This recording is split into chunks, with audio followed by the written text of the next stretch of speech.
روزے کے سلسلے میں ایک اہم بات یہ عرض کرنی ہے کہ روزہ صرف بھوکے پیاسے رہنے کا نام نہیں ہے.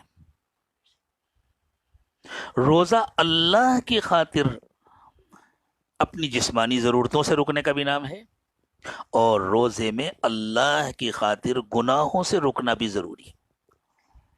نبی اکرم صلی اللہ علیہ وسلم کو اطلاع دی گئی کہ حضور دو عورتیں ہیں جن کے لیے روزہ اتنا مشکل ہو گیا ہے کہ جان جانے کا خطرہ ہے. اگر اجازت ہو تو ان کو افطار کرا دیا جائے، کچھ کھلا دیا جائے، کچھ پلا دیا جائے تاکہ ان کی جان بچ جائے. تو اللہ کے نبی صلی اللہ علیہ وسلم نے ارشاد فرمایا کہ ان سے کہو کہ ایک برتن میں قے کریں. صحابہ کے لیے یہ بالکل نہ سمجھ میں آنے والی بات تھی کہ بھوک کی وجہ سے وہ اتنا تڑپ رہی ہیں، بھوک کی وجہ سے اتنی کمزوری ہو گئی ہے کہ جان پر بری ہے، تو پیٹ میں کچھ ہے نہیں تو قے کیا کریں گی اور کیا نکلے گا. لیکن ہم قربان جائیں صحابہ کرام کی اطاعت اور فرما برداری پر. اللہ ہم سب کو اطاعت اور فرما برداری کا ایسے ہی جذبہ عطا فرما دے. انہوں نے پلٹ کر اللہ کے نبی صلی اللہ علیہ وسلم سے کوئی سوال نہیں کیا. انہوں نے ان عورتوں سے کہا، حضور نے فرمایا اس برتن میں قے کرو. ان عورتوں نے حلق میں انگلی ڈال کر کے تاکہ قے ہو جائے قے کیا تو اس قے میں گوشت کے ٹکڑے گرے. ان لوگوں کو حیرت ہوئی کہ ان کا تو بھوک سے یہ حال ہو رہا تھا، انہوں نے تو کچھ کھایا نہیں ہے تو یہ گوشت کے ٹکڑے کیسے ہیں؟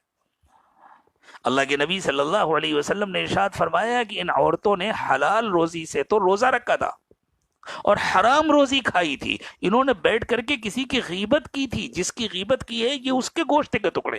اللہ تعالیٰ نے غیبت کے سلسلے میں ارشاد فرمایا وَلَا يَغْتَبْ بَعْضُكُمْ بَعْضًا أَيُحِبُّ أَحَدُكُمْ أَن يَأْكُلَ لَحْمَ أَخِيهِ مَيْتًا فَكَرِهْتُمُوهُ. دیکھو تم لوگ آپس میں ایک دوسرے کی غیبت نہ کیا کرو. کیا تمہیں یہ پسند ہے کہ کوئی کسی کا گوشت کھائے؟ تم ایک دوسرے کا گوشت کھاؤ اور وہ بھی مردہ انسان کا گوشت کھاؤ، تمہیں یقیناً ناپسند ہوگا. تو گھن پیدا کی ہے اللہ تعالیٰ نے ہمارے دلوں کے اندر تاکہ ہمارے اندر نفرت آ جائے، غیبت کے تصور سے، غیبت کے خیال سے نفرت آ جائے. اور ایک غیبت کا تذکرہ ہے، مقصد یہ ہے کہ روزے میں کوئی اللہ کی نافرمانی نہ ہونے پائے، کسی طرح کی اللہ کی نافرمانی نہ ہونے پائے، نہ نگاہوں کا کوئی گناہ ہونے پائے، نہ زبان کا کوئی گناہ ہونے پائے، نہ خیالات کا کوئی گناہ ہونے پائے. آج کل تو بہت بڑی مصیبت ہے. آج کل تو یہ حال ہے کہ موبائل میں بیٹھ کر کے تلاوت کریں تو نہایت عریاں قسم کی تصویریں سامنے آتی ہیں، نہایت عریاں قسم کے ایڈ آتے ہیں. غالباً کچھ ایسے کچھ طریقے بھی ہیں جن کے ذریعے سے ان ایڈز کو روکا جا سکتا ہے. میں خود 2-3 دن سے بے انتہا پریشان ہوں. میں تلاش میں ہوں کہ کوئی طریقہ آ جائے. میں کسی کتاب کا مطالعہ کر رہا ہوں یا قرآن پاک پڑھ رہا ہوں یا کچھ اور دیکھ رہا ہوں یا جو واٹس ایپ پر لوگوں کے پیغامات آتے ہیں، جو خطوط آتے ہیں، ان کا جواب دیں، اچانک بیچ میں ایڈ آ جاتے ہیں.